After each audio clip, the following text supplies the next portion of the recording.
All right, let's get right to it. I've been a Marine for 20 years, and in that time, I have seen the face of warfare change in ways I never could have imagined when I was a boot. Today, we're going to break down the Marine Corps' newest doctrine, MCDP 8, Information. Now listen, this isn't just another manual to stick on a shelf. This is a fundamental shift in how we think, how we prepare, and how we're going to fight from now on.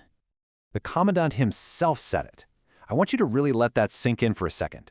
The information flowing through your phone, the story being pushed on the news, the signal bouncing off a satellite.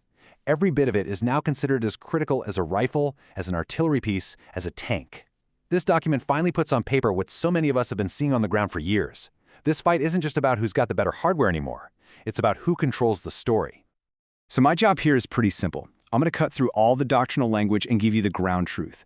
This is the brief I give to my own Marines, turning the official text into what it actually means for us, based on seeing this whole thing evolve firsthand for 2 decades. Okay, let's really dig in here. When I joined the Corps, the lines are pretty clear. You know, there was peacetime and there was wartime. You were either deployed to a combat zone or you were back home. Simple. Well, that world is gone. The old saying about winning hearts and minds, that used to feel like a metaphor. Not anymore. It is now a literal, physical, contested battlefield, and our enemies are on it, fighting every single day. Now, this isn't us throwing out the playbook. In fact, this whole idea connects directly back to our bedrock, our warfighting Bible, MCDP 1. This is about adding a new critical chapter. General Gray's words there are timeless. The Marine Corps has always been about adapting. We evolve or we lose, and MCDP 8 is just the next step in that evolution. We use maneuver to win, and the information environment, that's our newest maneuver space. So, while our core philosophy of maneuver warfare hasn't changed, the world we operate in absolutely has. It has been completely transformed. So let's go ahead and define this new battle space. The information environment, it's not some separate domain off to the side. Think of it more like a layer that covers everything: land, air, sea, space, cyberspace, you name it. It is global, it is always on, and it's hyper-connected. You know what that means? It means anybody with a cell phone has the potential for global reach. They can project information, true or not, around the world, instantly. That completely changes the geometry of the battlefield. And you better believe it, our competitors are not sitting around waiting for a shooting war to kick off. They live in this gray zone, this space between peace and war, and they are constantly working to achieve their goals without ever having to fire a shot. They see this as a permanent state of struggle, and they use information every day to try and weaken our alliances, to sow division right here at home, and to win before the first Marine even thinks about stepping off a helicopter.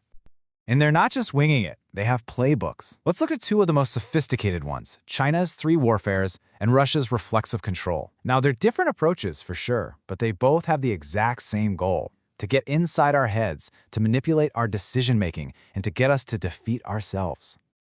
Let's break down China's strategy first. They combine media, psychological, and legal attacks into one seamless campaign.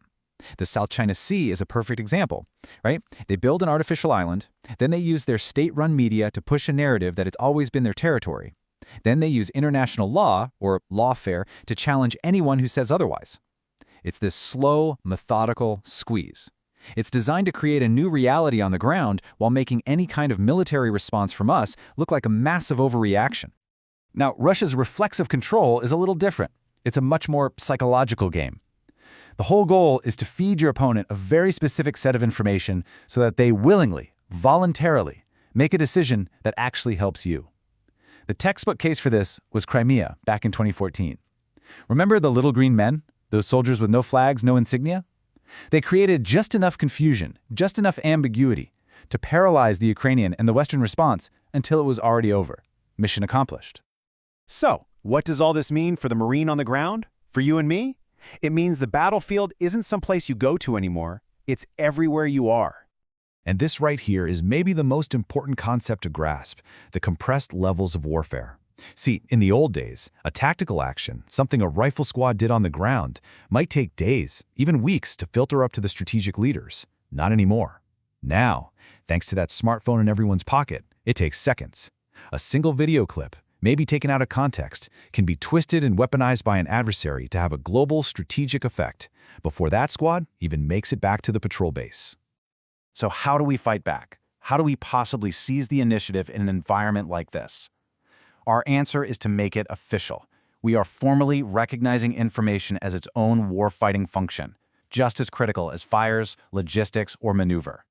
This is the core idea right here. We're done just reacting to things. We are now in the business of proactively creating and exploiting advantages in the information space to help us accomplish our mission.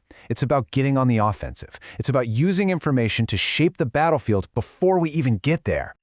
Okay, so what does our playbook actually look like? What are we trying to do when we fight in this environment? Well, it all boils down to gaining 3 key advantages. These are our objectives. Simple. First, we need systems overmatch. That means our tech needs to work better and be more reliable than theirs. Second, we have to own the prevailing narrative.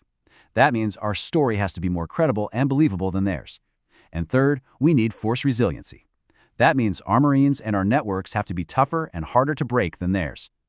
So here's the how. For systems overmatch, it's pretty straightforward. Protect our own networks while we go after theirs. For the prevailing narrative, it all comes down to one word: credibility. We have to make sure our actions always match our words.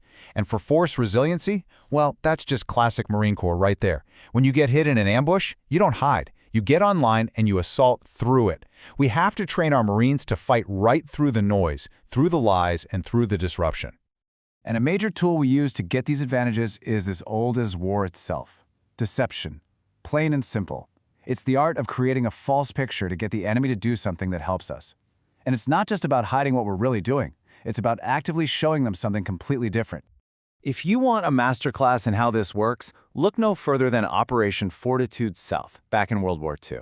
The Allies built a whole ghost army, inflatable tanks, dummy aircraft, and then they started broadcasting tons of fake radio traffic to make the Germans think the main D-Day invasion was coming at Pas-de-Calais. It worked. The Germans bought it hook, line, and sinker, and kept powerful panzer divisions sitting there, waiting, far away from the real landings at Normandy. It's maybe the best example ever of how generating false information and denying the truth can win a battle before it even starts. Okay, so this brings me to the most important point of this entire brief. This is not just a job for the intel nerds or the cyber guys sitting in a dark room somewhere. This new fight, it involves every single one of us. 100%. Let me say it again. 100% of Marines have a role to play in the information fight. Doesn't matter if you're a private on guard duty or a general planning a campaign, every action you take, every word you say, every single thing you post online, it all contributes to the fight. This quote from General Mattis, this is what a prevailing narrative is all about. Our reputation, that we are the world's best friend and its worst enemy, that reputation is a strategic weapon. Every single time a Marine lives up to that high standard, whether they're on duty or off, they make that weapon stronger. And every time they don't, they're handing ammunition right to our enemies. Our actions are, and always will be, the loudest message we send. And that really brings us to the bottom line. In this new world, you have to understand that you are both a target of information attacks and you are a broadcaster with the power to influence it. So whether you wear a uniform or not, the question we all need to start asking ourselves is this: what story are your actions telling? Because I promise you, somebody is always watching. Semper Fidelis.